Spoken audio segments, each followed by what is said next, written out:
हरे कृष्णा। जय जय श्री राधे। जय श्री राम। गुड्डू की दुनिया में आप सभी का बहुत बहुत स्वागत है। तो आज हम आपके लिए बहुत ही सुंदर कथा लेकर आए हैं। आप सभी ने माता सीता, लक्ष्मण जी और श्री राम जी के त्याग की कहानी तो बहुत सुनी है, लेकिन क्या आप जानते हैं उर्मिला जी का क्या त्याग था? वह नारी जो सोई ताकि धर्म जागता रहे। इतिहास वीरों को स्मरण करता है, महाकाव्य राजाओं का गुणगान करते हैं, पर युद्ध और धनुषों के बीच एक नारी थी जिसके त्याग से हर विजय संभव हुई। उसका नाम था उर्मिला। वह लक्ष्मण जी की पत्नी थी। प्राय उन्हें इसी नाम से नहीं पुकारा गया, क्योंकि उनकी कथा कभी ऊंचे स्वर से नहीं कही गई। वह इतनी मौन थी कि विस्मृति में चली गई। वनवास की वह रात्रि, जिस रात्रि श्री राम को वनवास मिला, अयोध्या का महल शोक से कांप उठा। सीता ने वनवास चुना, लक्ष्मण ने कर्तव्य चुना, उर्मिला ने मौन। उन्होंने यह नहीं पूछा वे ही क्यों, उन्होंने यह नहीं कहा मैं ही क्यों। उन्होंने वह समझ लिया जो और कोई ना समझ सका।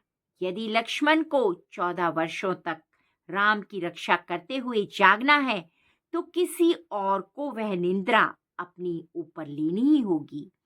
वह अदृश्य संकल्प उस रात्रि, जब दीपक मंद पड़ गए और अयोध्या सो गई, उर्मिला ने नेत्र मूंदे। विश्राम के लिए नहीं, संकल्प के लिए। कथाएं कहती हैं उन्होंने मिलन की प्रार्थना नहीं की, सुख की कामना नहीं की, केवल शक्ति मांगी। मेरी निंद्रा उन्हें दे दी जाए, मेरे स्वप्न मेरे पति की रक्षा करें। यदि धर्म को एक प्रहरी चाहिए तो मेरी जागृति उनकी बन जाए। और ऐसा ही हुआ। वन में लक्ष्मण 14 वर्ष नहीं सोए और अयोध्या में उर्मिला सोती रही। यह विश्राम नहीं था, वह निंद्रा, त्याग की निंद्रा थी। 14 वर्षों की निश्चलता। जब वन में वाण चले, उर्मिला अयोध्या में स्थिर रही। जब राक्षस गिरे, वह उन पद चापों का स्वप्न देखती रही जो कभी लौट कर ना आई। लोगों ने उन्हें विश्राम में देखा और सौभाग्यशाली समझा। वे नहीं जानते थे कि वह स्वप्नों में वृद्ध हो रही थी, ऐसी प्रतीक्षा में जहां समय ठहर गया था। उन्होंने लंका को जलते नहीं देखा, उन्होंने रावण का पतन नहीं देखा, पर हर रात्रि उनकी आत्मा लक्ष्मण जी के समीप जागती रही। वापसी। जब युद्ध समाप्त हुआ और भाई लौटे, अयोध्या उत्सव में डूब गई। लक्ष्मण महल में प्रविष्ट हुए, अखंड अडिग, और उर्मिला जागी। एक 14 वर्ष एक क्षण में बीत गए। उन्होंने दौड़कर उन्हें नहीं अपनाया, उन्होंने कोई आरोप नहीं किया, उन्होंने केवल देखा, जैसे कोई असंख्य जन्मों से प्रतीक्षित सूर्योदय को देखता है। लक्ष्मण ने मस्तक झुका लिया, क्योंकि वे जानते थे कि उनकी जागृति की एक कीमत थी, और वह कीमत उनकी पत्नी ने निंद्रा से चुकाई थी। इतिहास ने उन्हें भुला दिया।